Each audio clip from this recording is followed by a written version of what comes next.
looks really, really good, yeah. And so, I mean, Furion's also another one, but that one's more...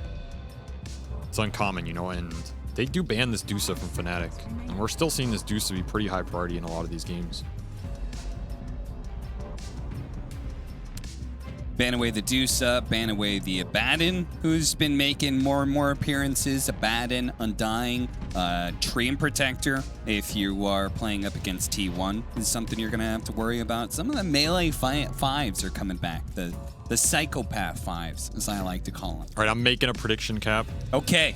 Last pick Arc Warden for FNATIC. Oh my God, he calls it right away. It's gonna happen, unless they take their carry here, and I'll look foolish, but that's my bold prediction of the draft.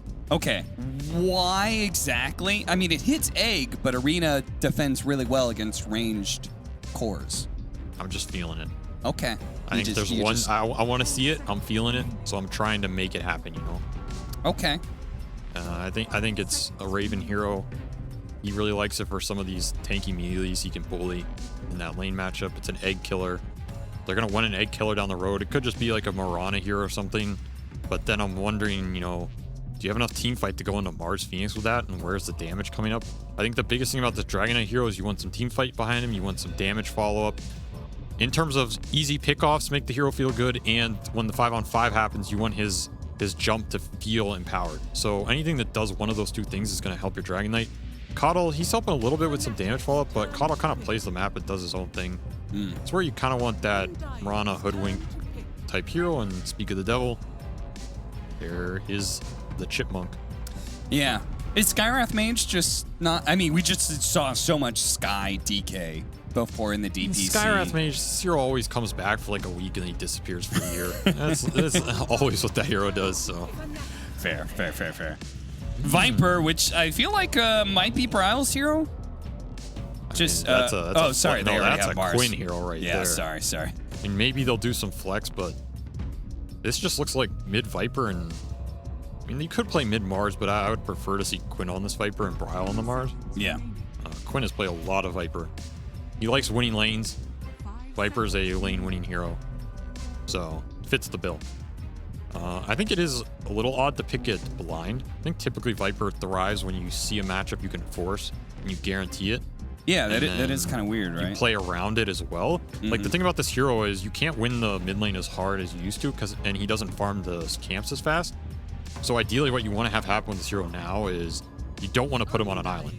You want to abuse a mid matchup, gain an advantage, and have your supports come and gank for you, and abuse this position of weakness to force the enemy to come and fight your really strong Viper in a disadvantageous position because you won the lane. And it's a question of, is Phoenix Monkey doing that? Not sure. It's a lot of smart analysis you're giving right now, but ultimately you were wrong about the Arc Wardens, so I don't trust any of it anymore. You think so? That's what you think. It's the Lifestealer mid. It's still coming. It's mid-coddle Lifestealer support for an Arc Warden. It's going to be 5 Lifestealer. Mid-Arc Ward. Mid-Arc Warden. Okay. Thompson would play it. Yeah, Thompson would play it. Yeah, see, now my analysis doesn't look so dumb, huh? Doesn't Cap? but that's like I feel like that's every, you know, like you always know the Thompson fans. It's like you know like that South Park thing. Simpsons did it. It's exactly like that. Anytime you talk about like somebody doing something like, oh, this is cool, new build and stuff like that. Somebody go, but Thompson did it. Yeah, I can tell you something Thompson didn't do. Yeah, what didn't he do? Whatever the next TA build is. Oh, okay. Thompson does not play Templars. Yeah, that's true. Okay, so why Lifestealer here? Just because, what, it's an egg hitter, does well against Mars? Egg hitter, decent Mars matchup on lane in some ways. It can go bad, but generally good, and you can dispel the Viper goo in a fight. They don't have a lot to enable him, though. By that you mean the Q, right? Not the... Yeah, like the stacks, right? Yeah. The same thing as TSM is banning Veno Beast. Almost points me towards Carry Monkey, which I don't think is terrible here. Yeah, I mean, isn't it a good matchup against Lifestealer? Yeah, generally. Like at some point, you can go Scotty Basher type items. That man fight just becomes impossible. Yeah. And they're threatening this DK lane too, which that lane's not that amazing for Monkey. But it would like force them to pick another hero mid into Viper, which DK doesn't want to go there anyway. Yeah. But maybe TSM's just super happy to give, you know, this monkey a lane with another support pick here to punish DK. Yeah. And that's a way to kind of threaten, like, oh, where are you going to send this DK? Right. Which could be like Witch Doctor or something. Could be kind of cool. Bane is still in the pool, I think. Which looks pretty juicy here as well. I think anytime you can get like BKB Pierce versus Lifestealer, it just makes this game really hard. Maybe there's some carry. I mean, there's still Terrorblade. It's an NA team after all. Did you say Winter Wyvern? I did not. That's a hero that protects the egg and is good against Lifestealer. You get the triple bird strat. Yeah. I always believed in Phoenix Wyvern. My team never did, so. Oh, that's a shame. Moon Mander's probably like, well, let's pick Wyvern. Quinn's like, I don't know. You should have had me on that team. I believe in Winter Wyvern Phoenix. Well, if I ever want to destroy my career further, I'll pick you up, Cat. Thanks. You've got my number. Why do you think I'm here now? All right, TSM, they've got 5 seconds to give us our last pick. Is it going to be the Monkey King carry and they're Terrorblade? picking up a 5? Nope. Shaman.